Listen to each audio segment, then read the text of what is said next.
Ating misa, alay natin para sa inyong mahal na yumaon si Belen. At pinapatunayan sa atin na ang buhay natin ay may katapusan. Pinapaalala sa atin na ang buhay natin ay pansamantala. Kaya ang sinasabi sa atin, kung pansamantala ang buhay natin, nasabi nila ito, gawin mo na parang ito ang huling araw, ang huling oras mo sa mundo. May hihigit pa ba sa isang katulad mo? Inang mapagmahal na totoo. Lahat ng buti ay naroon sa puso mo. Buhay man ay handang ialay mo.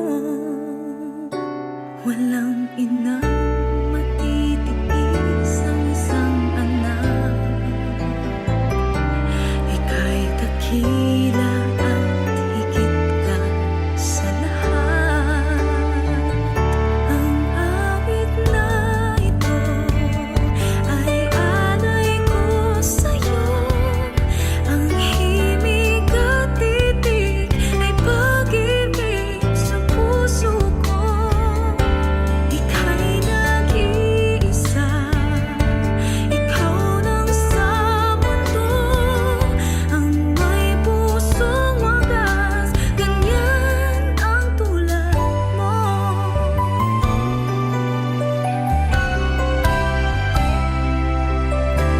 Lahat ibibigay, lahat gagawin mo. Ganyan lagi ikaw sa anak mo. Lahat ng buti niya ang laging hangad mo. Pagkapaday lagi sa puso mo. Ang turo po kasi sa atin ng simbahan, ang isang tao kapag namatay na, wala na po siyang maririnig, wala na siyang makikita.